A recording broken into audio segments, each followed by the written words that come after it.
இருப்பாரு. நான் 10th படிக்கிற வரைக்கும் எனக்கு அதை பத்தி எதுவுமே தெரியல. 10th முடிச்சுட்டு 11th வந்து ஜாயின் பண்ண 2 நாள் என் அப்பா வந்து இறந்துட்டாரு. ஸோ எனக்கு என்ன பண்றதுன்னு தெரியல. ஆனா அப்பாவோட ஆசையை நிறைவேற்றணும் அப்படின்றதுக்காக சார் கிட்ட போய் இந்த மாதிரி கேட்டேன், ஹெல்ப் கேட்டேன். சார் எந்த எக்ஸாம் எழுதுனா எப்படி போகலாம் அப்படின்னு சொல்லிட்டு கேட்டேன்.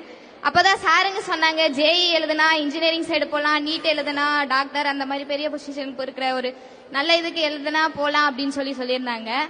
அப்போவே எனக்கு வந்து சாருங்க வந்து ட்ரெயின் பண்ண ஆரம்பிச்சிட்டாங்க.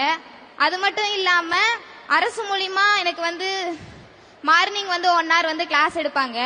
அது ரொம்ப யூஸ்ஃபுல்லா இருந்துச்சு. ஸோ அவங்க பண்ண சப்போர்ட்டால தான் இன்னைக்கு நான் ஐஐடி மெட்ராஸ்ல ஏரோ டிபார்ட்மெண்ட் எடுத்து படிச்சுட்டு இருக்கேன்.